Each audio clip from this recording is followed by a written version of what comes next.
बाल रक्षक प्रतिष्ठान यह एक ऐसा मंच है जो पूरे भारतवर्ष के शिक्षा के बारे में जो भी अच्छे काम करने वाले लोग हैं उनको लेके उनका काम साझा करने के लिए, एक दूसरे को मालूमात करने के लिए यह फेसबुक पेज काम कर रहा है। और बाल रक्षक प्रतिष्ठान बालक शिक्षा, उनके पेरेंट्स यानी पालक और जो स्कूल है उसके बारे में काम करने वाला एक संगठन है। तो दोस्तों, पिछले महीने से हम लोग यह फेसबुक पेज पर हर दिन नया सब्जेक्ट लेके आते हैं और अपना काम करते हैं। वैसे ही आज हम आ रहे हैं हरियाणा से, विजयताई लक्ष्मी, उनका कार्यक्रम हम सुनेंगे। तो मैं गुजारिश करता हूं कि आज वह साधना मैम आपको आगे का सूत्र हाथ में ले और कार्यक्रम शुरू करें। साधना मैम। धन्यवाद मनोज दादा सर। बाल रक्षक प्रतिष्ठान द्वारा आयोजित इस वेबिनार में आप सभी रथी महारथियों का स्वागत है। मैं साधना नलावड़े, जवाहर विद्या भवन चेंबूर मुंबई महाराष्ट्र से आप सभी को सादर प्रणाम करती हूँ। तो मित्रों, बाल रक्षक प्रतिष्ठान द्वारा आयोजित मेरी पाठशाला मेरा प्रबंधन और मेरे नवाचार इस विषय पर आयोजित वेबिनार की घर पर सुरक्षित रहकर शुरुआत करते हैं। भारत की पहली महिला शिक्षिका, समाज सुधारक, कवियत्री सावित्रीबाई फुले जी की छवि की पूजा वंदना करके आज के वेबिनार का उद्घाटन करते हैं। मैं माननीय श्री मनोज सर जी को रिक्वेस्ट करती हूँ कि वो आज के इस वेबिनार का उद्घाटन करें।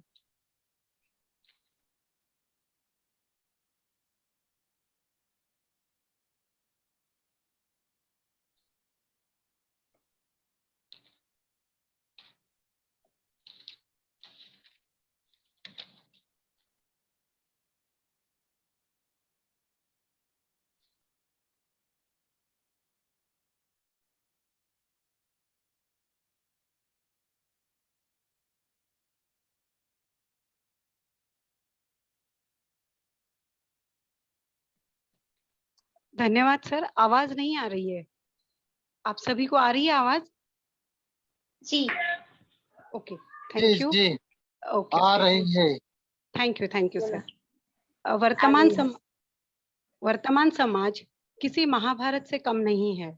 सभी लोग महाभारत के पात्र बनकर अपनी अपनी भूमिका बड़ी ही सफलता से निभा रहे हैं। जहाँ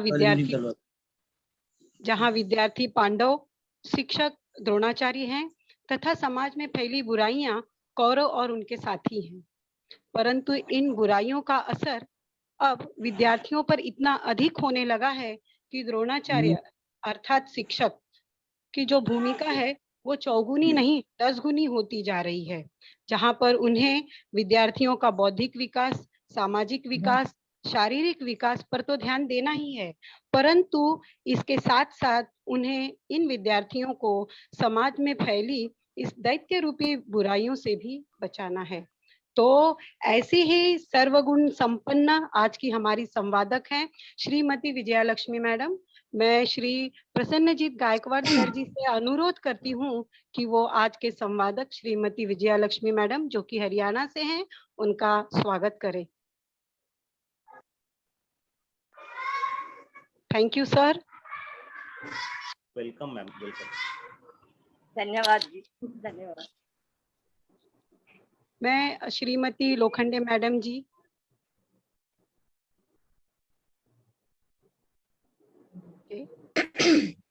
मैं श्रीमती लोखंडे मैडम जी जो कि बाल रक्षक प्रतिष्ठान की संगठक हैं, उनसे गुजारिश करती हूं कि आज के वेबिनार की प्रमुख अतिथि श्रीमती कृष्णा जोशी मैडम जी का स्वागत करें जो कि मध्य प्रदेश से हैं।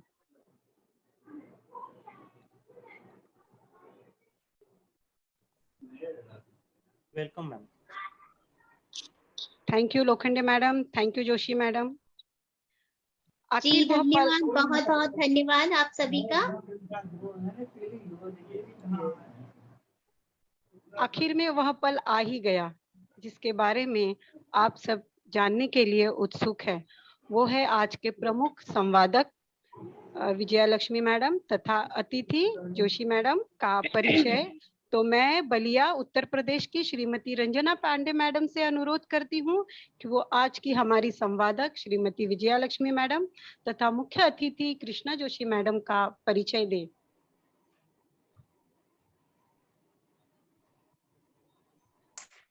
सभी को आवाज सुन पा रही हैं?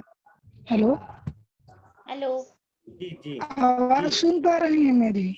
हाँ जी, आपकी आवाज आ रही है। आवाज जा रही है सर? जी जी आ रही है। सभी को नमस्कार। और इस बाल रक्षक प्रतिष्ठान 18 मई आज के इस वेबिनार में सबसे पहले मैं अपना परिचय रंजना पांडे यूपी बलिया से जुड़ी हूँ और इस आज की मुख्य अतिथि कृष्णा जोशी मैडम का मेरे तरफ से अभिनंदन और वंदन है। धन्यवाद यह जी। इनका परिचय बताने जा रही हूँ। यह पम गुजरात विज्ञान गृह विद्यालय इंदौर मध्य प्रदेश से शैक्षणिक कार्य में MSc से जुड़ी हैं।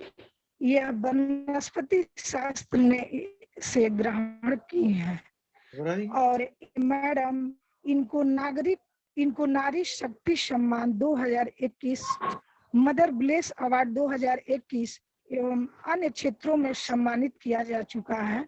इनको अवार्ड से सम्मानित किया जा चुका है। उनका लेखनी साहित्य क्षेत्र में काव्य, लघु कथा, निबंध इत्यादि में इनका बहुत ही सराहनीय योगदान रहा है। इसके अलावा मैडम राष्ट्रीय एवं अंतर्राष्ट्रीय स्तर पे ये बहुत ही अच्छी सहभागिता की है। मेरे तरफ से मैडम को बहुत बहुत धन्यवाद। मैडम के लिए 2 शब्द, मीठी बात और चेहरे पे मुस्कान। मीठी बात और चेहरे पे मुस्कान आज की मुख्य अतिथि आदरणीय हमारे बाल रक्षक प्रतिष्ठान के मेहमान। इसके बाद आज के हमारे स्पीकर के रूप में विजय लक्ष्मी मैडम आज की ये मेहमान हैं, जो हम लोगों को मेरा स्कूल, मेरा प्रबंधन और मेरे नवाचार के बारे में रूबरू होंगी और हम सभी शिक्षक साथी इनको ध्यानपूर्वक सुनेंगे।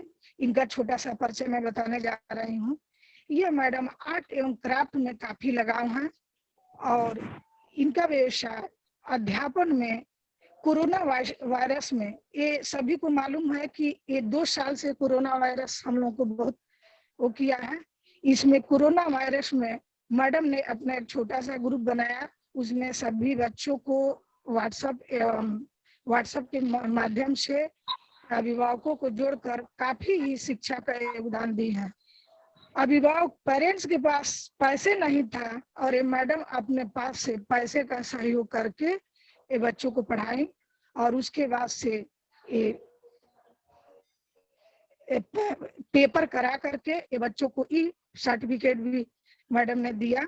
और मैडम का डांस कला प्रतियोगिता और स्वच्छ भारत योगदान में भी काफी रुचि और लगाव है। दिल से धन्यवाद। मैडम ने इतना बहुत, ये महिलाओं की शक्ति की हस्ती है और इनके लिए 2 शब्द। दिल को सुकून मिलता है इस वेबिनार को चलाने में, दिल को सुकून मिलता है इस वेबिनार को चलाने में। इस वेबिनार में रौनक आ जाती है विजय लक्ष्मी मैडम के आ जाने से। धन्यवाद। मैं रंजना पांडे, मेरे तरफ से जितने भी शिक्षक साथी जुड़े हैं, नाम नहीं मालूम है, कोटि कोटि नमन वंदन। आपका बहुत धन्यवाद। थैंक यू, धन्यवाद रंजना पांडे मैडम। मैंने तो पहले ही कहा था कि आज हमें सर्वगुण संपन्न संवादक और अतिथि प्राप्त हुए हैं, तो मैं इस कार्यक्रम का प्रास्ताविक करने के लिए गुजारिश करती हूँ श्रीमती शबनम डफेदार मैडम को, जो कि पुणे महाराष्ट्र से हैं। तो श्रीमती शबनम मैडम। हाँ, सभी को मेरा प्यार भरा नमस्कार। मैं शबनम डफेदार पुणे महाराष्ट्र से बाल रक्षक प्रतिष्ठान के मंच पर आप सभी का हार्दिक स्वागत करती हूँ। दोस्तों, बाल रक्षक प्रतिष्ठान महाराष्ट्र आउट ऑफ स्कूल के छात्रों के लिए काम करने वाला एक संगठन है। प्रतिष्ठान छात्र, शिक्षक, स्कूल और अभिभावक समाज इस 4 मुद्दों पर काम करता है। स्कूल से बाहर के बच्चों से संबंधित विचार तथा उस संबंध में हमने जो काम किया है और साथ ही साथ हम अलग अलग दिनों में अलग अलग विषयों पर बात कर रहे हैं। अभी तक विभिन्न राज्यों से अनेक मान्यवर भाई और बहनों ने विभिन्न विषयों पर अपने विचार प्रस्तुत किए हैं। आज बाल रक्षक प्रतिष्ठान के स्वतंत्र सादरीकरण के वेबिनार की शुरुआत करते हैं। वेबिनार में हमसे बात करेंगे हरियाणा से आदरणीय विजया लक्ष्मी मैम। वह मेरी पाठशाला, मेरा प्रबंधन, मेरे नवाचार इस विषय पर अपने विचार प्रस्तुत करेंगे। तो मैं आपका ज्यादा वक्त न लेते हुए अगले सूत्र साधना जी को सौंपती हूँ। साधना जी। धन्यवाद शबनम मैडम। आज की संवादक श्रीमती विजया लक्ष्मी मैडम, जो कि हरियाणा से हैं, जिसे सुनने के लिए आप बहुत ही बेसब्री से इंतजार कर रहे हैं, तो मैं उनसे गुजारिश करूंगी कि वो अपने विचार यहाँ पर प्रस्तुत करें। श्रीमती विजया लक्ष्मी मैडम। धन्यवाद जी, आपका बहुत बहुत धन्यवाद। जैसा कि आप सभी को पता है कि हम सब यहाँ इकट्ठा हुए हैं और शिक्षा के बारे में नए नए नवाचार लेके आते हैं। तो मैं अपना नवाचार प्रस्तुत करने से पहले सबसे पहले मेरा सभी गणमान्य व्यक्तियों, ज्ञान से ओतप्रोत मान्यवरों व पूरी बाल रक्षक टीम का हाथ जोड़कर आभार व्यक्त करती हूँ कि मुझे इस मंच पर हरियाणा से बोलने के लिए आमंत्रित किया गया है। इसके लिए मैं हृदय दिल की गहराइयों से आप सभी का धन्यवाद करती हूँ। सभी मान्यवरों का बहुत आभार करते हुए मैं अपने शिक्षण स्वास्थ्य जीवन में आप सबको अपनी वाणी से रूबरू करवाती हूँ। मगर मेरे बोलते हुए अगर मुझसे कोई गलती हो जाती है तो आप मुझे अपनी समझकर क्षमा कर देना। मेरे आदरणीय मित्रवर्ग, मैं शिक्षा विभाग में नवंबर 1992 में आई। कठिनाइयां तो हर स्कूल में आई है, क्योंकि आप सभी को पता है हम शिक्षक गण हैं, स्कूल में जाते हैं, पूर्ण रूप से कोई स्कूल हमें नहीं मिलता है। वहाँ कुछ न कुछ तो कमियां मिलती हैं, अलग अलग कमियां मिलती हैं। जैसे हम किसी पहाड़ की चढ़ाई करते हैं तो रास्ते अलग अलग होते हैं, लेकिन जाना तो चोटी पर ही होता है। तो ऐसे ही हमारे शिक्षक हैं, अलग अलग रास्ते से जाते हुए बच्चों के सपनों को साकार करते हुए उनको शिक्षा की ऊंचाइयों तक, पहाड़ की चोटी तक लेकर जाते हैं। वो आने वाली कठिनाइयों को नहीं देखते हैं। तो किसी के रास्ते में बाधाएं कम आती है और किसी के रास्ते में ज्यादा आती है, परंतु मैंने कभी इन कठिनाइयों को नहीं देखा, यानी पीछे मुड़कर भी नहीं देखा और कठिनाइयों से लड़ते हुए मैं आगे बढ़ती रही। जैसा कि आज विषय है मेरा स्कूल, मेरा प्रबंधन और मेरे नवाचार, तो मैं यहाँ पर सभी के नवाचार भी सुनती आई हूँ और उससे भी मैं बहुत प्रभावित हुई। तो इस मंच का मैं तहे दिल से शुक्रिया अदा करती हूँ कि ऐसे ऐसे नवाचारों से शिक्षकों के द्वारा हमें रूबरू करवाते हैं। तो आज मेरा भी छोटा सा ही नवाचार है, शिक्षा की बदलती जीवन शैली, इसके बहुआयामी प्रभाव स्कूलों में कार्य प्रणाली को सुचारू रूप से चलाने के लिए मैंने 3 ध्येय को अपनाया, यानी कि 3 विषयों को चुना। स्वास्थ्य का अधिकार, आहार पर विचार और शिक्षा में सुधार। आहार पर विचार, शिक्षा में सुधार, दोनों साथ साथ एक सिक्के के दोनों पहलू हैं। आहार पर विचार शिक्षा के साथ साथ व्यायाम, स्वास्थ्य, खेलकूद, डांस व अन्य गतिविधियों के द्वारा हम बच्चों के विकास के बारे में जरूरी कदम उठाते रहे हैं और आगे भी उठाते रहेंगे। क्योंकि अगर हमारे बच्चों का स्वास्थ्य ठीक नहीं है तो भी वो बच्चा काम नहीं कर सकता है, और अगर हमारे बच्चों का आहार ठीक नहीं है तो उनका स्वास्थ्य भी अच्छा नहीं हो सकता है। और अगर ये दोनों चीजें ठीक नहीं है तो बच्चों का मनोबल भी नहीं बढ़ेगा, शारीरिक विकास रुक जाएगा और वो तन से बिल्कुल कमजोर हो जाएंगे, आगे बढ़ नहीं पाएंगे। तो स्वास्थ्य हम सभी का तभी ठीक रह पाएगा जब हमारा आहार ठीक होगा। सरकार द्वारा छात्र हित के लिए शुरू की गई मिड डे मील योजना का छात्रों को पूर्ण रूप से लाभ मिले, इसलिए मैं सदैव पूर्ण रूप से बढ़िया गुणवत्तापूर्ण भोजन छात्रों के लिए उपलब्ध करवाती हूँ। जैसा कि मैं गई तो शुरू में राशन बच्चों को वैसे ही वितरित किया जाता था, जैसे 2 किलो गेहूं दे दिया एक बच्चे को, 2 किलो चावल दे दिया, तो ऐसे बांटा जाता था। लेकिन ये हमारा राशन बनना शुरू हुआ जो कि नरसिम्हा राव जी हमारे जो प्रधानमंत्री थे, उन्होंने इस कार्य प्रणाली को चलाया और 2006 में शायद ये शुरू हुआ था भोजन बनना हमारा। तो भोजन बच्चों को अच्छी प्रकार से मिले, अलग अलग तरह की रेसिपी बनाई जाती है, लेकिन स्कूलों में किचन नहीं होती, कुछ एक सुविधाएं उपलब्ध नहीं होती। तो मैं पहले उनकी सभी चीजों को, रसोई की चीजों को पूर्ण करती हूँ। गवर्नमेंट सुविधा देती है तो उसके आधार पे करती हूँ, और अगर गवर्नमेंट नहीं देती है तो मैं खुद भी कर लेती हूँ या अपने एसएमसी मेंबरों का साथ ले लेती हूँ।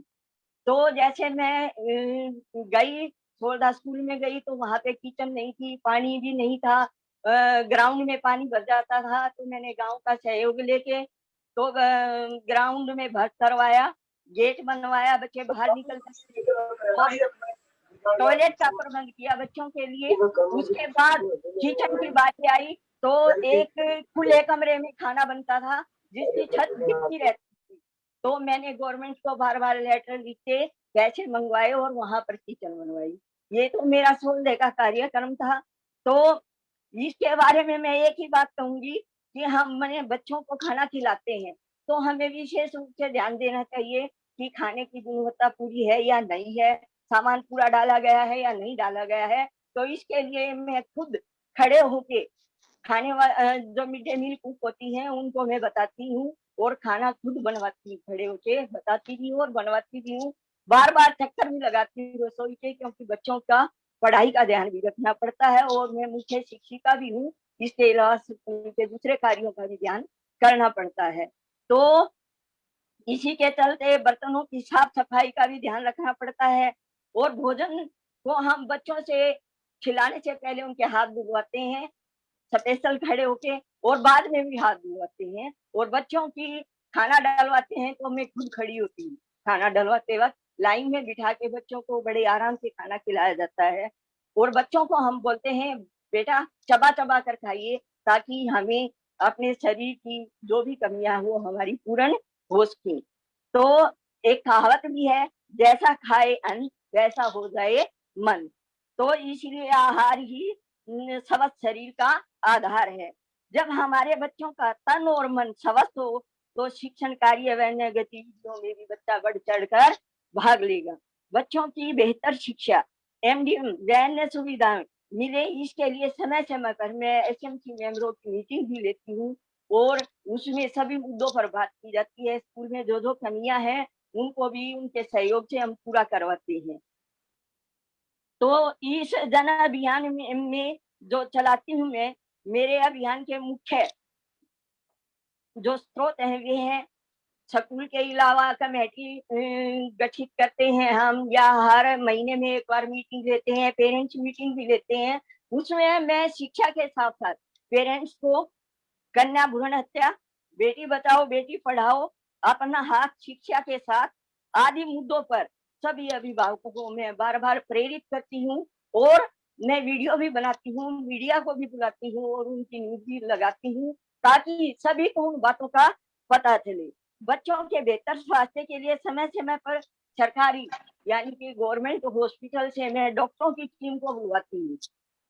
वैसे तो सरकार 2 बार अपने लेवल पे खुद चेकअप करवाती है, लेकिन मैं महीने 2 महीने में डॉक्टरों को बुलाती हूँ, बच्चों का चेकअप करवाती हूँ, क्योंकि हमारे बच्चे गरीब घरों के होते हैं। उनका चेकअप करवाती हूँ, जो उनके शरीर के अंदर कमियां पाई जाती हैं उनका कार्ड बनवाते हैं, फिर हम उनको डॉक्टर का नंबर लेके और टाइम लेके बच्चों के पेरेंट्स को कार्ड देके चेकअप करवाने के लिए भेजती हूँ।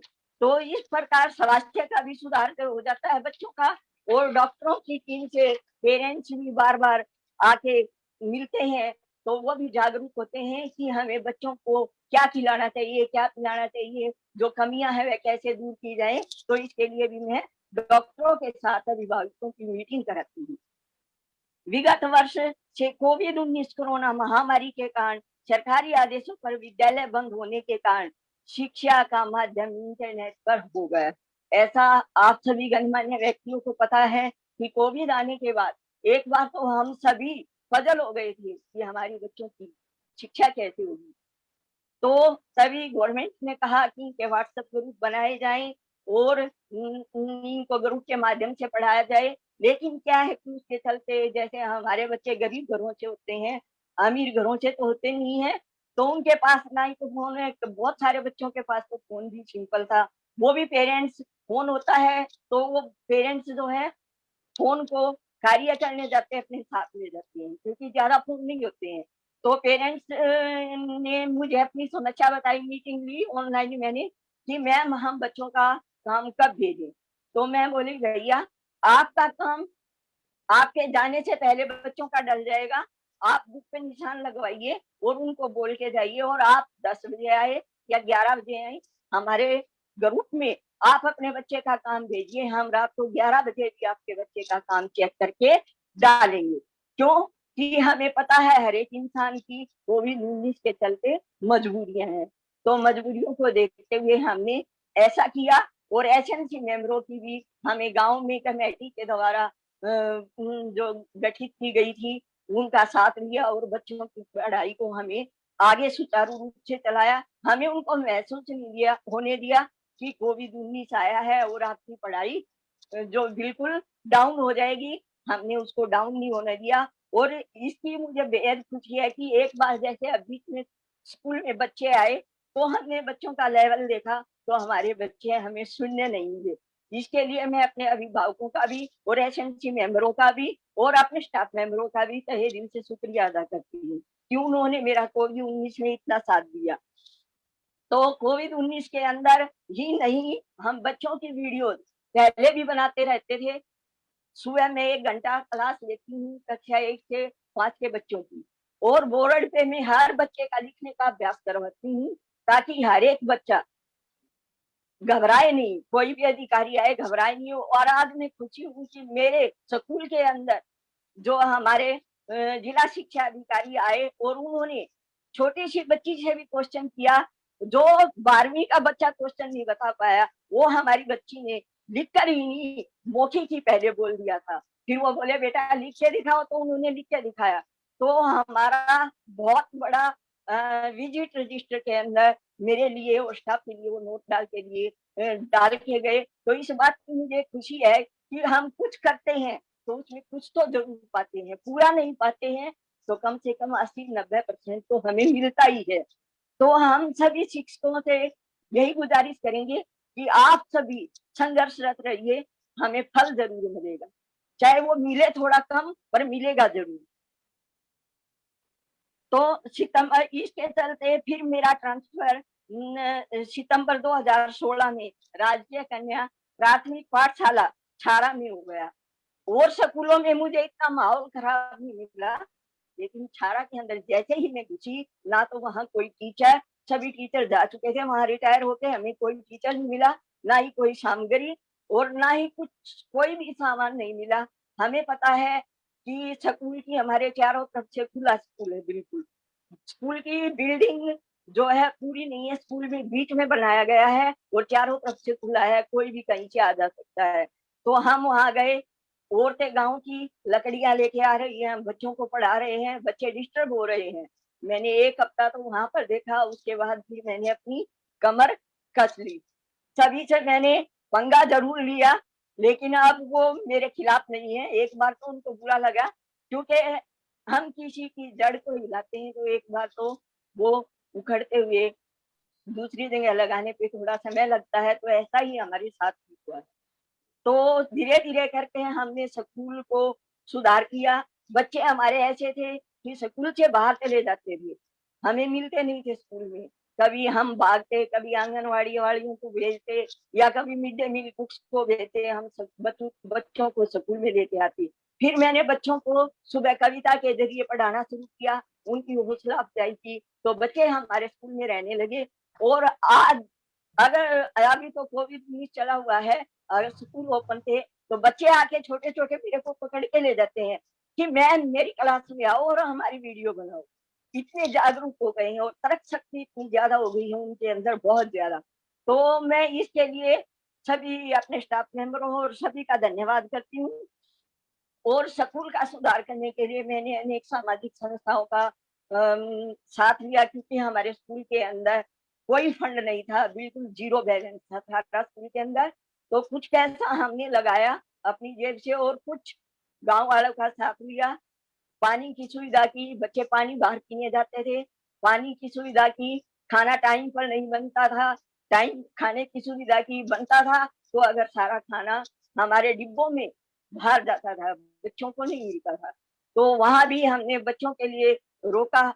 और आज मैं ये कहती हूँ कि गांव का हर एक सदस्य मेरी और मेरे स्टाफ की बहुत ज्यादा सराहना करता है। और स्कूल का नाम जहाँ हमारा बिल्कुल डाउन था, आज हमारा स्कूल डिस्ट्रिक्ट लेवल पर नाम लिया जाता है कि विजयलक्ष्मी छारा स्कूल में।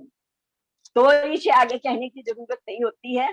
तो हमारे स्कूल की जैसे कि इतने काम करने के बाद मुझे बच्चों के बैठने के लिए स्कूल में ना कोई बेंच ना दरी नहीं, कुछ भी नहीं था। हमने जो है स्टोर के अंदर जैसे बेंच टूटे हुए पड़े रहे, हमने उनको बाहर निकाला, खुद बाहर निकाला, मैंने और मेरी स्टाफ मेंबरों ने और कुछ ने मिलके एक एक बेंच को बाहर निकाला। उन बेंचों को हमने अपने पैसे से ठीक करवाया ताकि हमारे बच्चे जमीन पर न बैठे, कक्षा के अंदर बैठे।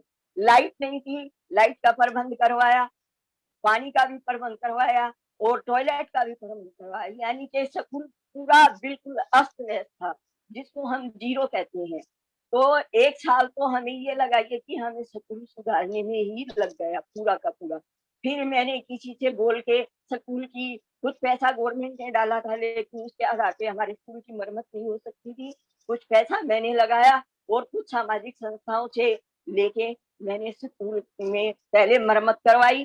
फिर हमारे रिलेटिव हैं जैसे केडी शर्मा, वो पेंटिंग का काम करते हैं, उनको मैंने बोला कि आप मेरे स्कूल में पेंट करवाइए। तो वो बोले मैं तो आपके स्कूल में 5 कमरों में पेंट करवा सकता हूँ। मैं बोली करवाना है तो सारे स्कूल के अंदर करवाइए, नहीं तो करवाने से मनाही कर दीजिए। फिर उन्होंने मेरे सारे स्कूल में पेंट नहीं, अपने कारीगर भेज के फ्री में डिस्टेम्पर करवाया। तो मैं उनका भी तहे दिल से धन्यवाद करती हूँ कि उन्होंने मेरी इज्जत रखी और मेरे स्कूल में सुधार किया।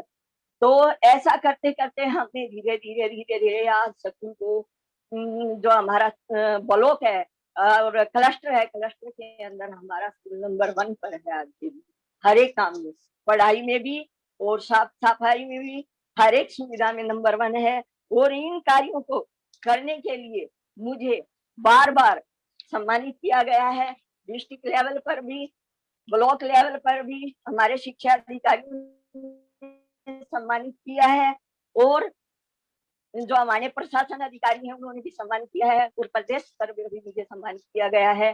तो इसके लिए मुझे सम्मानित नहीं किया गया, ये मेरे कार्यों को सम्मानित किया गया है। और जो मैंने कार्य किए हैं वो मैंने अपने बच्चों की वजह से किए हैं। तो ये सभी सम्मान मेरे बच्चों को जाता है, मुझे नहीं जाता है, क्योंकि अगर बच्चे नहीं होंगे तो हम भी नहीं होंगे। इसीलिए हम स्कूल के अंदर जाते हैं तो बच्चों को हम अपना भगवान मानते हैं। क्यों कि अगर बच्चे नहीं है तो हम भी नहीं है, हम भी नहीं है तो रोजगार खत्म और हमारे घर भी नहीं चलेंगे। तो इसीलिए बच्चे हमारे भगवान है। मंदिर जाएं या ना जाएं, लेकिन बच्चों को हम लगन से पढ़ाएं, मेरा यही ध्येय है। मंदिर में पूजा करने की बजाय अगर हम अपने 2 बच्चों का जीवन भी 15 बच्चों में से 2 का भी जीवन संवार देते हैं तो मैं अपने आप को बहुत भाग्यशाली समझती हूँ। जैसा कि मेरे पढ़ाए हुए बच्चे, क्योंकि मेरी जॉब 28 साल की हो चुकी है, वो जॉब में भी आ चुके हैं। जैसे अभी मैं छारा स्कूल में गई तो मेरी काठमंडी ज्वाइनिंग की एक लड़की पढ़ी हुई छारा स्कूल में, उसकी छारा गांव में उसकी शादी हो रखी है और वो अपने बच्चों का एडमिशन करवाने के लिए आई, भांजे भांजियों का। तो मैंने तो उसको नहीं पहचाना, उसने मेरे चरण स्पर्श किए। बोली मैम आप तो विजयलक्ष्मी मैम हो ना? हाँ, क्योंकि वो काफी चेंज हो चुकी थी, बड़ी होती, तो मेरी पहचान में नहीं आई। तो मैं बोली माँ बेटा आप कैसे यहाँ? बोले मैडम आपने मेरे को मारा जरूर, लेकिन आपकी मार मेरे को काम आई और मैं आज आपके बराबर में सीट पे बैठी। मैं आपको बहुत भाग्यशाली समझती हूँ अपने आप को कि मैं अपने गम के साथ में रखी। तो मुझे बहुत खुशी हुई कि हमारे बच्चे पढ़ाए हुए, कोई इंजीनियर है, कोई इंस्पेक्टर है, कोई जो है अपना स्कूल चला रहा है। भगवान की दया से बच्चे हमारे 10 भी कामयाब हो, तो हम ये सोचिए कि हमें भगवान नहीं पर भगवान से हमारा प्यार तो नहीं हुआ है, लेकिन उससे कम भी नहीं। तो इसी तरह मैं यानी कार्यों के करते हुए गरुशाला टीम से भी जुड़ी हूँ, संपर्क दीदी से भी जुड़ी हूँ, और अवसर ऐप पे भी जुड़ी हूँ, दीक्षा पर भी जुड़ी हूँ, सक्षम साथी के साथ भी जुड़ी हूँ। इन ग्रुपों के द्वारा भी मुझे सम्मानित किया गया है और मैं उनका भी तहे दिल से शुक्रिया अदा करती हूँ। तो इसी के चलते किसी ने मेरे को चैलेंज किया कि मैम अगर स्कूल में एक ही टीचर है, आप इतने कार्य करते हो, स्कूल में एक ही टीचर है, तो वो सभी क्लासों को कैसे पढ़ा पा सकता है? क्या आप मुझे बता सकती हैं कि एक सब्जेक्ट से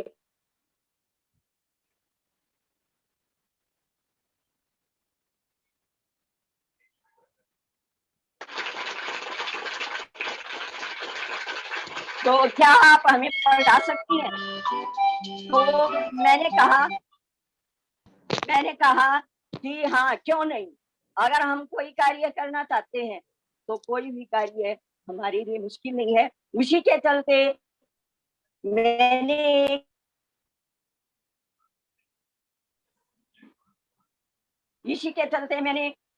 जो है एक वीडियो बनाई और वीडियो बनाने के बाद मैंने मैडम को भेजा और उसी के चलते मैंने देखिए यहाँ पर अपना प्लान किया। मेरा घर घर तो सभी का होता है, आप सभी को पता है। मेरे घर से मैंने 3 विषय बनाए।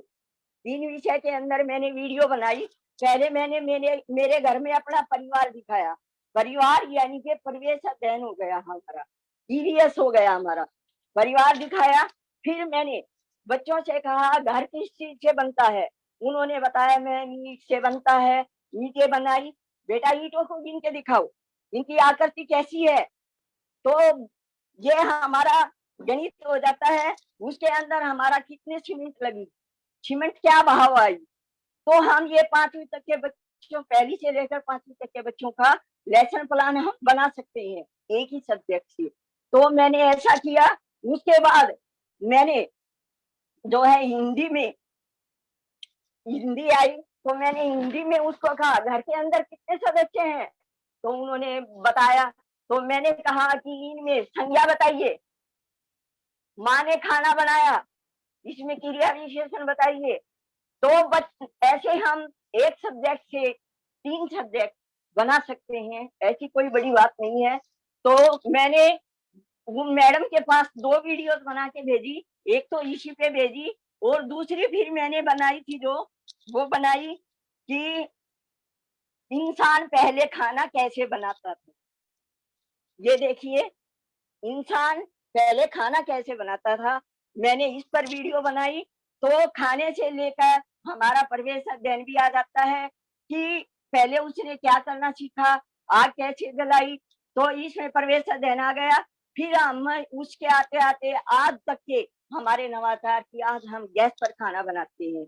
तो गैस हम सिलेंडर आता है बेटा, तो सिलेंडर कितने रुपए का आता है? मम्मी कितनी रोटियां पकाती है? हम बच्चे को काउंटिंग करवा सकते हैं, वो काउंटिंग करके बता सकता है। अगर आपके घर में बड़ा सदस्य एक 4 रोटी खाता है तो 4 सदस्य कितनी रोटी खाएंगे? तो ये गुना भी हो सकती है, भाग भी हो सकती है, जमा भी हो सकती है। तो हम मैथ भी करवा सकते हैं, ऐसी बात नहीं है। इसमें क्रिया विशेषण हम कुछ भी करवा सकते हैं। एक इंग्लिश तो नहीं करवा सकते ना, बाकी तो हम सब करवा सकते हैं। तो 3 सब्जेक्ट इसके अंदर हम अपने कवर कर सकते हैं। तो ऐसा करके मैंने वीडियोस डाली और वो वीडियोस मेरी आज मेरे लिंक पर भी है। मेरा लिंक है विजयलक्ष्मी के नाम से और लोगो भी VL के नाम से बना है उस पर। तो ऐसे करके हमने गणित का भी बनाया ये देखिए उसके अंदर रोटियों के साथ हमने गणित का भी बना रखा है। तो ऐसे करके हम बच्चों को नवाचार डालते हैं। और कोविड-19 के चलते तो हमने कापियां भी बनाई, और मॉडल जो मैंने बनाए थे वो तो मैं स्कूल में रखा ही हूँ, स्कूल के अंदर है, घर में नहीं है। हमने मॉडल बना के भेजे और अपनी सामग्री हमने बच्चों को तैयार करके भेजी। जैसे मैंने फिर बनाया कि हमें शवक जल कैसे मिलता है, जल हमें बताना चाहिए। तो हमें बच्चों को अपनी लेसन प्लानिंग करके, प्लानिंग के बगैर तो कोई काम होता ही नहीं है। तो हमें ऐसा किया कि बच्चे सभी जुड़े रहें और कार्य करते रहें अपना। तो हमें कोविड-19 के चलते बहुत सारी बाधाएं तो आई, पर उन बाधाओं को पार करने का हमें जज्बा होना चाहिए, अपने ऊपर कॉन्फिडेंस होना चाहिए। ये देखिए, ये हम बच्चों को भेजते हैं, डेली बना के हम अपना कार्य अगर हम भेजेंगे तो वो बच्चे बहुत खुश होके करेंगे। और अपने बच्चों को हम बेहतर जानते हैं, बच्चे हमें नहीं, हम बच्चों को ज्यादा जानते हैं। क्यों? कि वो तो मैम को देख के ही खुश हो जाते हैं कि हमारी मैम आ गई है, और उनकी काम करने की इच्छा और ज्यादा बढ़ जाती है। तो मैं लेसन बनाती हूँ, लेसन बना के मैं पिक्चर के साथ बनाती हूँ, कलरफुल बनाती हूँ, क्योंकि बच्चे कलर से बहुत ज्यादा प्रभावित होते हैं। और मैं फिर उसी लेसन की वीडियो भी बनाती हूँ और उसकी फोटो करके भी भेजती हूँ। तो हमारे बच्चे हमें कार्य करके भेजते हैं। और आप लोग जो इतने भी जुड़े हैं, मेरा स्टेटस देख सकते हैं कि हमारे बच्चे आज भी अपना कार्य करके भेजते हैं। और अगर हम किसी दिन काम नहीं डालते हैं तो अपने आप भेज देते हैं। और बहुत सारों का तो फोन भी आता है कि मैम आज आपने काम नहीं भेजा। तो हमें बहुत खुशी होती है कि हमारे बच्चे जागरूक हो गए हैं। तो हम जैसे बच्चे कई बार बोल देते हैं पेरेंट्स हमारा नेट नहीं है, तो हम अपनी तरफ से पेरेंट्स का नेट भी रिचार्ज करवा देते हैं ताकि हमारे बच्चे पढ़ाई से जुड़े रहें। तो इसके लिए हमें थोड़ा बहुत तो करना ही पड़ता है। ये देखिए, ये देखिए, हम बच्चों को अपना कार्य खुद तैयार करके भेजिए। तो मैं अब सारा तो दिखा नहीं पाऊंगी क्योंकि सभी के पास टाइम की वो होती है, और हमारा भी टाइम जो है हमारा बाल रक्षा संस्था के साथ लिमिट्स है। लेकिन इसके लिए आप कभी भी मुझे चाहे तो मैं आपके पास ये सामग्री भेज सकती हूँ, फोटो के जरिए भी या वीडियो के जरिए भी या पीडीएफ के जरिए भी। और जैसा कि अभी मेरे को पता चला कि बच्चों के पास बुक्स नहीं है, तो बड़े बच्चे तो फिर भी पढ़ लेते हैं, लेकिन समस्या आती है हमारे छोटे बच्चों। तो मैंने ऐसी बुक तैयार की जो कक्षा पहली से लेकर, वैसे तो पहली दूसरी का नाम दिया है मैंने उसको, लेकिन बड़े बच्चे भी उसको पढ़ सकते हैं। क्यों? कि मैंने अपनी स्वर्णमाला जो है बनाई है, स्वर्णमाला के अंदर मैंने कविता के साथ बनाई है, विद फोटो बनाई है। और फोटो के साथ मैंने कविता ऐसी बनाई है जो कि हमारे बच्चों के अंदर वो कविता पढ़े तो संस्कार भी है। हमारे संस्कार हमारे बच्चों को बहुत काम आते हैं। और इन संस्कारों के लिए भी मैं स्कूल हमारे जैसे चले हुए थे, तो शनिवार के दिन दादी नानी सबको बुला के बच्चों के सामने सैटरडे के दिन, जॉयफुल डे के दिन सभी बच्चों को इकट्ठा करके कहानियां सुनवाते। क्योंकि आज का टाइम ऐसा है कि छोटे बच्चे बड़ों के पास नहीं बैठते हैं, टीवी देखते हैं। क्यों? क्योंकि हम मदर्स भी टीवी देखती हैं, हम देखेंगे तो बच्चे तो अपने आप देखेंगे। तो हमें अपने बच्चों के लिए थोड़ा सा तो त्याग करना चाहिए ना, ताकि हमारे बच्चे अपने संस्कारों से जुड़े रहे, परिवार के साथ रहते। तो हम ना दादी से नानी से कहानियां सुनवाते हैं और बच्चे बड़े खुश होते हैं कि हमारी दादी ने ये कहानी सुनाई। और हम वो कहानी फिर बोर्ड पर लिखते हैं, लिखने के बाद हम बच्चों से पढ़वाते हैं और उस पर भी हम क्वेश्चन करते हैं बच्चों से। क्वेश्चनों के आंसर बच्चे देते हैं, लिखवाते भी हैं। तो हम ऐसा भी करते हैं। और समय समय पर मैं बच्चों से नाटक भी करवाती हूँ।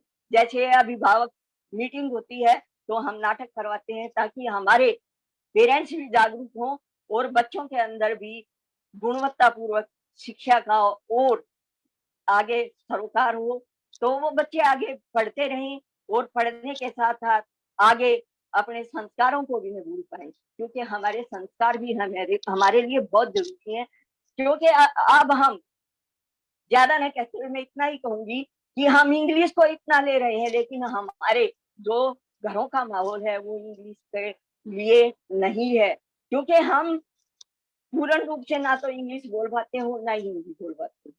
बहुत ही कम ऐसे घर हैं जो शहरों के अंदर है लेकिन गांव के अंदर नहीं है। तो हम बच्चे को वहां देखा मैंने, मेरे पास प्राइवेट स्कूल से बच्चे आते हैं एडमिशन के लिए, तो मैं पूछती हूँ बेटा आप हिंदी जानते हो? वो बोलते हैं एक बार तो कि हाँ, हम जैसे माँ बाप उनको कहते हैं कितना समय लगेगा? अभी मैं स्टॉप कर रही हूँ जी, लास्ट है मेरा, बिल्कुल।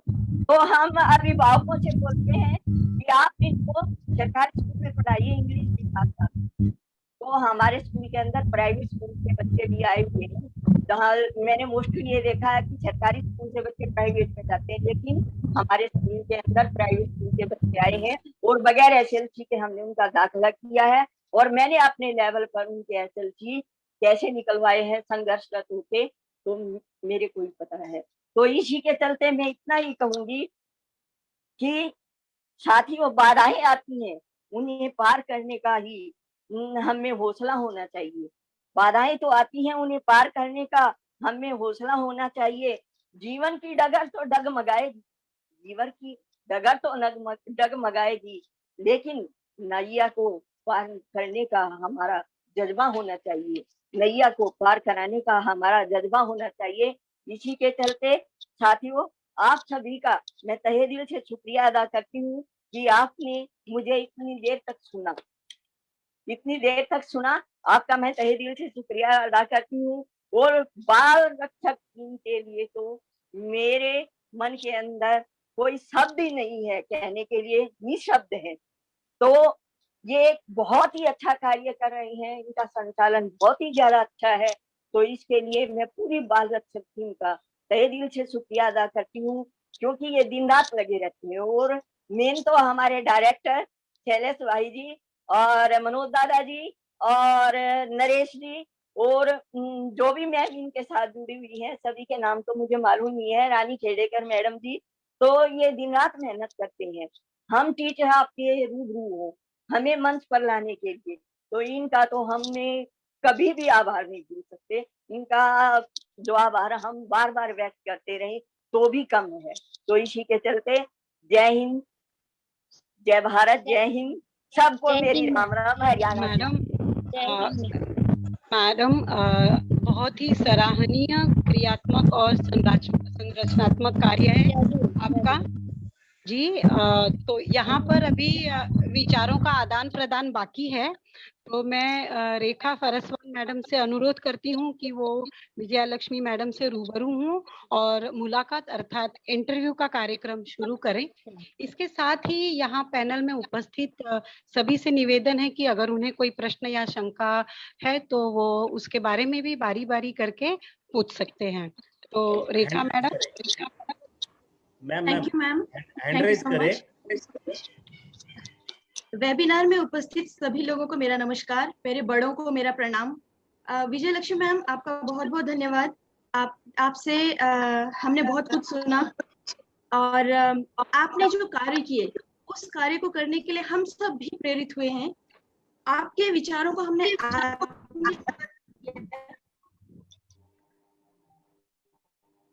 और आपसे हमें बहुत अच्छी जानकारियां प्राप्त हुई।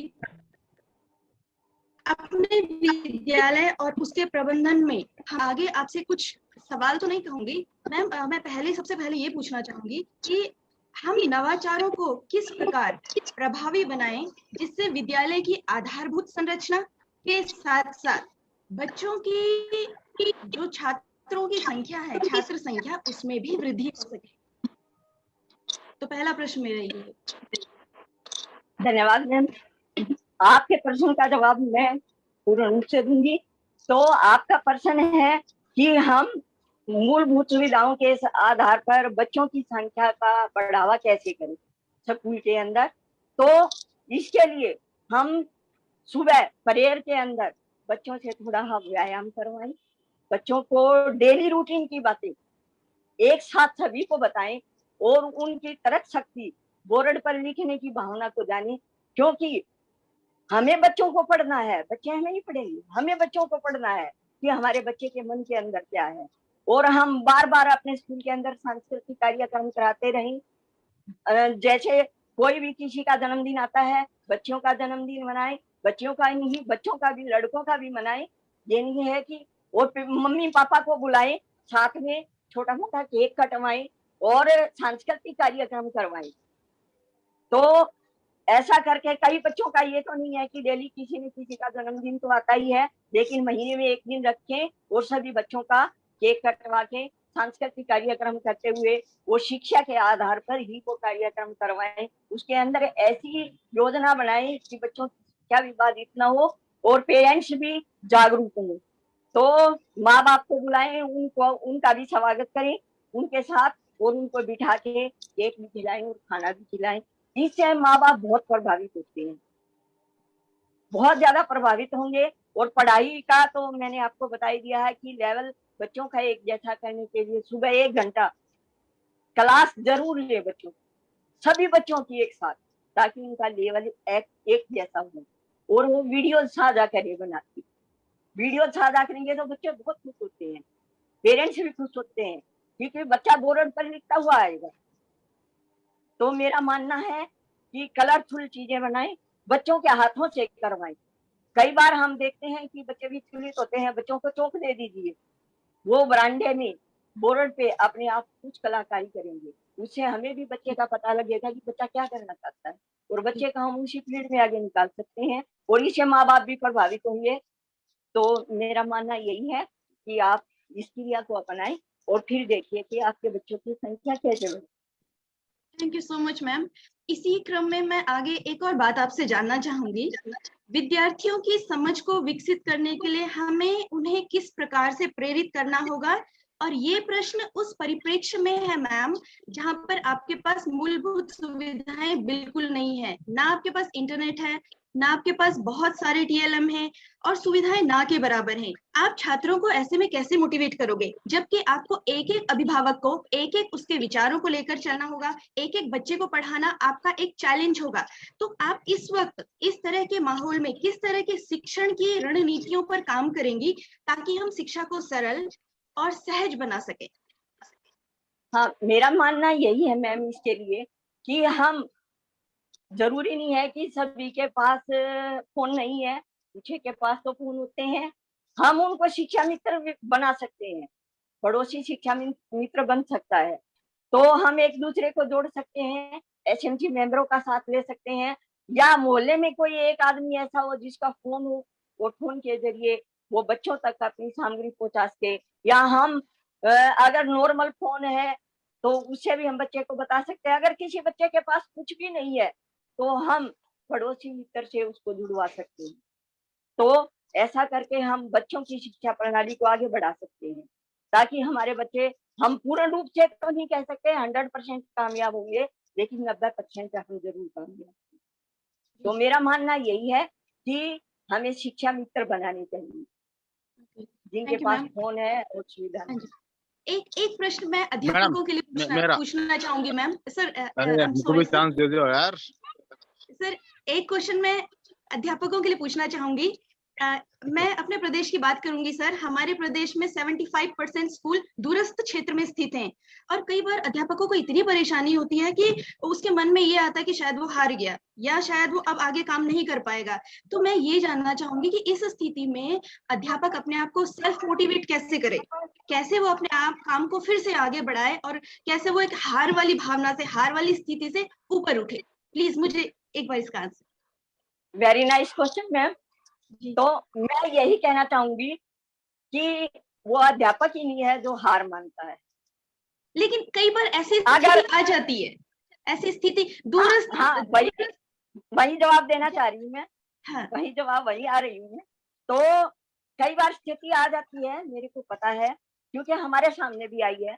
आपके एरिया में स्कूल दूर है, लेकिन मेरा स्कूल भी मेरे घर से 22 किलोमीटर दूर, तो ये हमारे साथ भी आई है। लेकिन उसके अंदर हमने क्या किया है कि अगर हमारा मनोबल गिरता है, कई बार ऐसा होता है कि नेट काम नहीं करता और हम नेट के जरिए 2 दिन काम नहीं करा, 3 दिन काम नहीं किया, हमारे बच्चों का काम नहीं आया या अधिकारियों का फोन आया, तो हम मायूस हो जाते हैं। बिल्कुल ऐसा मेरा मानना है, हम मायूस हो जाते हैं। लेकिन तो इस चीज हमें इस चीज से उभरने के लिए क्या करें? तो मैम नेट तो बहुत हाँ, बड़ी बात है, नेट तो है ही नहीं, बाकी तो हाँ, मूलभूत हाँ, सुविधाएं भी वही नहीं है, तब टीचर क्या करे? हाँ, वही तो मैं बता रही हूँ। उसके लिए हमें थोड़ा सा खुद रिस्क लेना पड़ेगा। जी। हमें अपने धैर्य को, जैसे कृष्ण भगवान जी कहते हैं कि हार न माने है मानव, हार न माने है मानव, बाधाएं तो आएंगी। बिल्कुल हार न मानो है मानव, बाधाएं तो आएंगी। फूल गुलाब के हैं चुनोगे तो कांटों से गुजरना ही पड़ेगा। तो एक्सीलेंट, बाधाएं तो बिल्कुल आएंगी। हाँ जी, बिल्कुल उसके लिए हम खुद गांव में जा सकते हैं, इतना तो हम कर ही सकते हैं। बिल्कुल मैम, करते भी अपना हैं। हाँ, वहां हम जाएंगे तो बच्चे इकट्ठा होंगे, हमारी मैम आई है, हमारा मनोबल तो अपने आप ही बढ़ जाएगा और हम मायूस नहीं होंगे बच्चों के साथ बस मिलकर। मैम आज के टॉपिक को लेके आखिरी प्रश्न और पूछना चाहूंगी कि संक्षिप्त में, बिल्कुल संक्षिप्त में, कि एक अध्यापक का दृष्टिकोण, सिर्फ एक अध्यापक का दृष्टिकोण अपने विद्यालय के लिए, अपने प्रबंधन के लिए और कुछ नवाचारों के लिए, संक्षिप्त में एक अध्यापक का दृष्टिकोण क्या होना चाहिए? अध्यापक का दृष्टिकोण, पहले तो स्कूल में हम जाते हैं, हमारी भावना होनी चाहिए कि हम मंदिर में आए। मेरा विद्यालय नहीं है, ये हमारा मंदिर है। हमारा हम विद्यालय मंदिर सोच के जाएंगे तो हमारी भावना वैसे ही चेंज हो जाएगी। कभी आप मंदिर में जाते हो तो भगवान के प्रति अपने आप ही नतमस्तक हो जाती हो और अपने आप ही अच्छे विचार आ जाते हैं। तो पहले हम अपने स्कूल को देखेंगे, स्कूल के अंदर हमारी क्या कमियां हैं, हम उस प्रबंधन के लिए अपने विचार दिल में लाएंगे कि इनको हम कैसे दूर कर सकते हैं, चाहे वो हम अपने जरिए करें या कमेटी के जरिए करें। उस प्रबंधन को हम ठीक करेंगे। प्रबंधन ठीक होने के बाद शिक्षा तो हम अपने आप ही आगे ले जाएंगे, इसमें कोई जोराई नहीं है।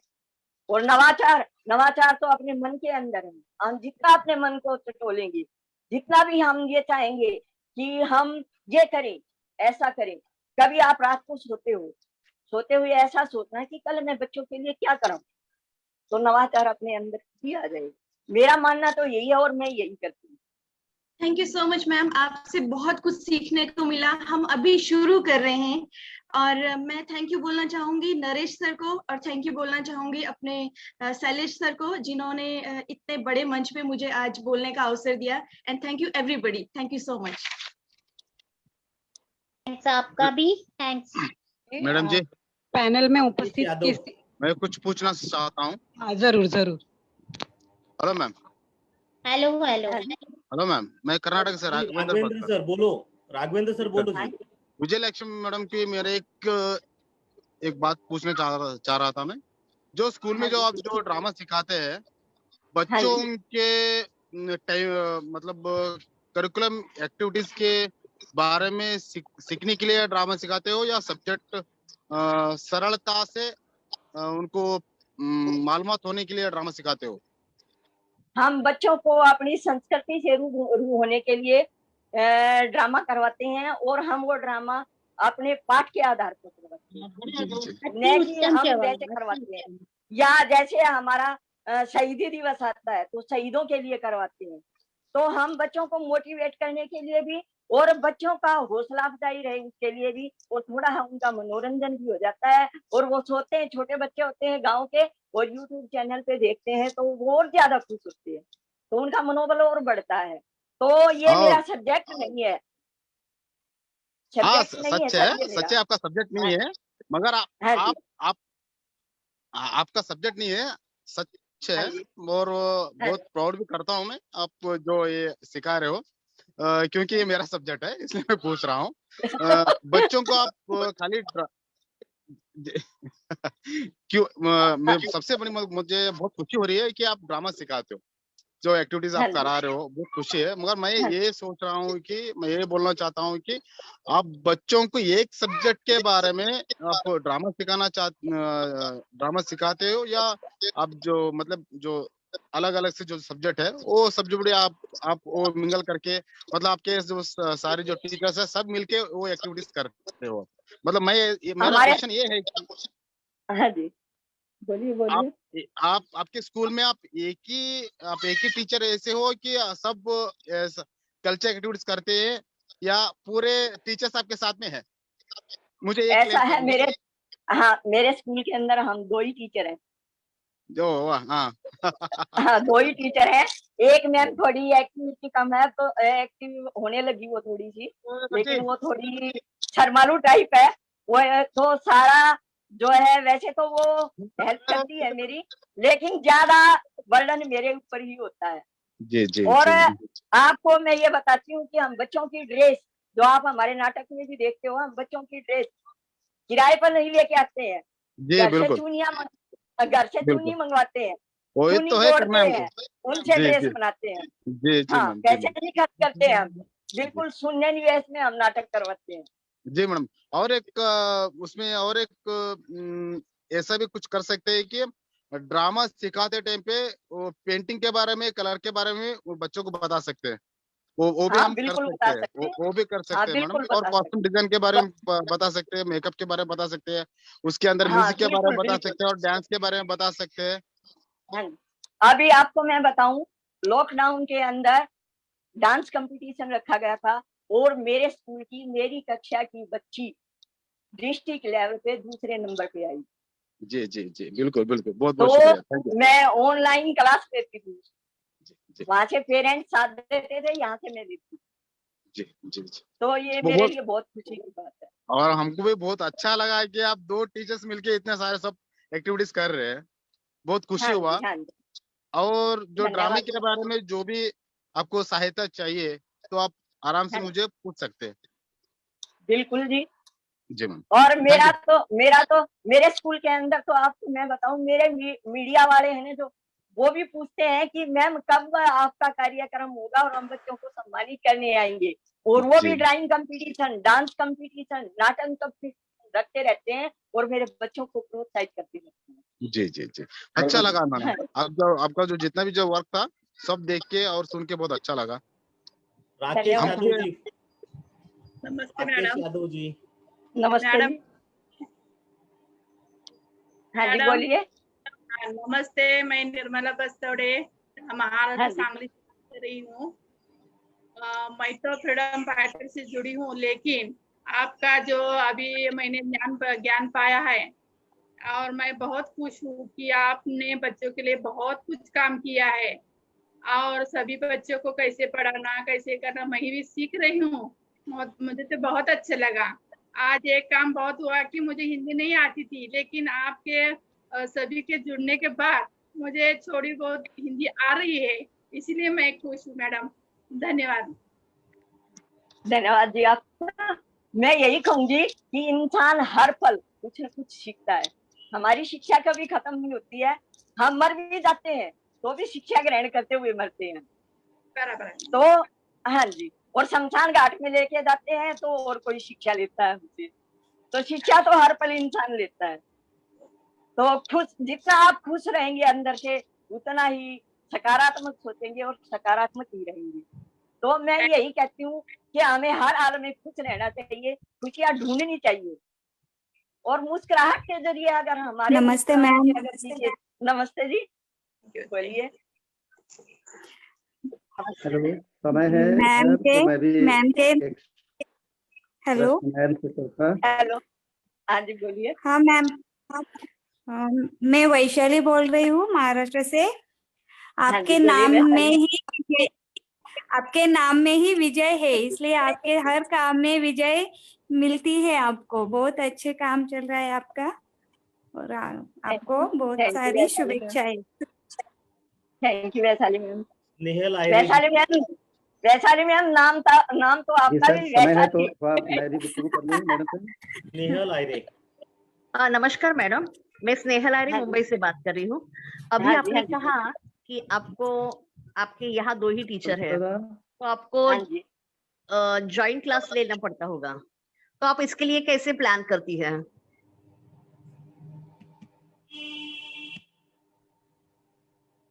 हेलो मैम,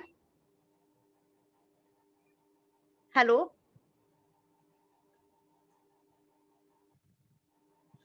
हेलो जी अनम्यूट कर रहे हो जी, बोलो। हाँ जी, बोलिए। हाँ मैडम, नमस्कार। आपके यहाँ हाँ 2 टीचर है, आप अभी आपने कहा, तो हाँ आप जी, क्लासेस ज्वाइन लेती होगी ना? हाँ जी। हाँ, तो कैसे आप प्लान करते हैं इसके लिए? इसके लिए हम प्लान ये करते हैं कि एक तो मेरी एसएमसी मेंबर है जिसके बच्चे पढ़ रहे हैं मेरे पास, वो भी हमारा साथ देती है, निःशुल्क हमारी सहायता कर रही है। तो उसको हम टीचर तो नहीं बोल सकते, लेकिन सामाजिक जरूर है और सामाजिक सेवा कर रही है। तो हम क्लासें लेते हैं, जैसे पहली और दूसरी एक मैम के पास है, तीसरी चौथी और पांचवी एक के पास। तो सुबह तो हम 1 घंटा लगाते हैं और दोपहर के बाद भी छुट्टी से पहले हम आधा पौना घंटा बच्चों को काउंटिंग है, टेबल है, इंग्लिश में, हिंदी में हम इकट्ठा करके उनको बुलवाते हैं और डांस माध्यम से भी बुलवाते हैं। मैं खड़े होकर खुद भी डांस करती हूँ उनके साथ, तो बच्चे और भी ज्यादा खुश हो जाते हैं। तो हम 3 क्लासों की एक्टिविटी एक साथ कराते हैं और पहली दूसरी, जैसा कि सभी बोलते हैं कि नींव कच्ची होगी तो मकान गिर जाएगा, तो पहली दूसरी एक ही टीचर के पास। धन्यवाद madam. Thank you. Sadhana ji आगे बढ़ो। Okay sir. आहार विचार, शारीरिक विकास, बेहतर शिक्षा, बेहतर सुविधाएं प्रदान करने वाली तथा बालिका रक्षण को प्रधानता देने वाली, स्वास्थ्य पर विशेष ध्यान देने वाली, कोविड-19 पर लोगों को जागरूकता देने वाली, बच्चियों छोटी से छोटी समस्या पर विशेष ध्यान देने वाली, कठिन परिस्थिति में भी विद्यार्थियों के शिक्षा के लिए अग्रसर रहने वाली, विद्यार्थी और पालकों को शिक्षा के लिए प्रेरित करने वाली, विद्यार्थी केंद्रित और पूर्ण रूप से विद्यार्थियों को समर्पित ऐसी विजया लक्ष्मी मैडम आज हमें संवादक रूप में प्राप्त हुई हैं। आज के कार्यक्रम की प्रमुख अतिथि श्रीमती कृष्णा जोशी मैडम से मैं विनती करती हूँ कि वे संक्षेप में आज के कार्यक्रम पर अपना मत प्रकट करें। जी नमस्ते सभी को, आवाज आ रही है मेरी? जी, मैं सर्वप्रथम मंचासन पर सम्मानित सभी सदस्यों का हार्दिक अभिनंदन व्यक्त करती हूँ। मैं विजय लक्ष्मी मैडम का हार्दिक धन्यवाद देना चाहूंगी, जिन्होंने आज इतने व्यवस्थित मेरी पाठशाला मेरा मंदिर में सुव्यवस्थित शब्दों में इसको व्यक्त किया है।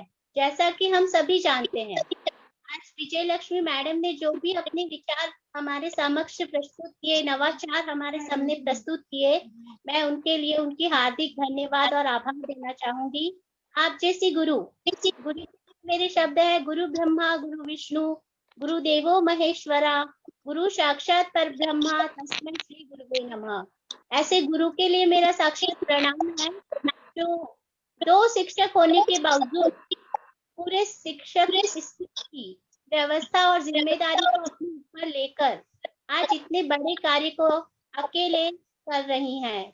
मैं हार्दिक धन्यवाद देना चाहती हूँ विजय लक्ष्मी मैडम का, और साथ ही बाल रक्षक प्रतिष्ठान का मनोज दादा और अन्य सभी साथी जो इस सहभागी है, सहयोगी है, उन सभी का मैं अभी ज्यादा नाम से आप लोगों को जान नहीं सकी हूँ, क्षमा चाहती हूँ। जिनके नाम मुझे पता है, मनोज दादा, शैलेश सर, साधना मैडम, विजय लक्ष्मी मैडम और आज के जो मुख्य सहभागी हैं हमारे साथीगण, मैं सभी का हार्दिक धन्यवाद एवं आभार व्यक्त करती हूँ। इन्होंने इतने अच्छे आयोजन को आज आयोजित किया और मुझे चीफ गेस्ट के रूप में आज आमंत्रित किया। मैं पुनः मंचासन पर सम्मानित सभी सदस्यों का आभार व्यक्त करती हूँ। धन्यवाद। धन्यवाद जी। धन्यवाद जोशी मैडम। मैं श्रीमती प्रतिभा त्रिपाठी मैडम से, जो कि छत्तीसगढ़ से हैं, उनसे निवेदन करती हूँ कि आज के कार्यक्रम का आभार प्रदर्शन व्यक्त करें। जी धन्यवाद मैडम जी। सर्वप्रथम मैं प्रतिभा त्रिपाठी छत्तीसगढ़ से नरेश सर, मनोज दादा और शैलेश सर का बहुत बहुत आभार व्यक्त करती हूँ कि उन्होंने मुझे धन्यवाद ज्ञापित करने के लिए चुना। और आज मैं अपने 2 शब्दों से, आवाज आ रही है आप सबको? हेलो जी आ रही दीदी, आ रही है मैडम। जी धन्यवाद। आप सब हमारी ताकत है, आप सब हमारी ताकत है, बाल रक्षक की विरासत है। आप सबका मैं धन्यवाद करती हूँ कि आप सब हमारे साथी हैं, आप सब हमारे साथी हैं। मैं बाल रक्षक प्रतिष्ठान में सम्मिलित समस्त आदरणीय शिक्षक शिक्षिकाओं महानुभाव का धन्यवाद ज्ञापित करती हूँ जिन्होंने अपना अमूल्य समय निकालकर इस वेबिनार में अपनी सहभागिता प्रदान करी। I cannot express how grateful I am to have all of you here with us evening. धन्यवाद देती हूँ बाल रक्षक प्रतिष्ठान में सम्मिलित सदस्यों का, क्योंकि आप सभी के बिना हमारा यह कार्यक्रम नहीं हो सकता। नरेश सर, डॉक्टर रानी खेड़ीकर मैम जो हमारे बाल रक्षक प्रतिष्ठान की अध्यक्ष हैं, नरेश सर सचिव, और आदरणीय मनोज दादा जी का भी मैं बहुत बहुत आभार व धन्यवाद ज्ञापित करती हूँ कि जिन इस बाल रक्षक प्रतिष्ठान के सबसे बड़े मंच पर हम सभी को एक साथ एकत्रित किया, जहां पर हम अपने आचार विचारों का आदान प्रदान करते हैं और नए नए नवाचारों को अपने जीवन में सम्मिलित करते हैं। मैं अपनी आखिरी दो पंक्तियों के साथ आप सभी महानुभावों का पुनः धन्यवाद ज्ञापित करती हूँ। बाल रक्षण के प्रतिष्ठान के सम्मिलित सभी सदस्यों के खुशी के लिए दुआ करते हैं। आपके हर बोल पर हम राज करते हैं, इसलिए हम दिल से आप सबका आभार प्रकट करते हैं। बहुत बहुत धन्यवाद। और बहुत धन्यवाद। बहुत सुंदर शब्द, बहुत सुंदर शब्द से आपने आभार व्यक्त किया। धन्यवाद। धन्यवाद प्रतिभा मैडम। मनोज दादा, कार्यक्रम। हेलो भैया जी, आज का वेबिनार बहुत खूब हो गया, बहुत बढ़िया हो गया आज का।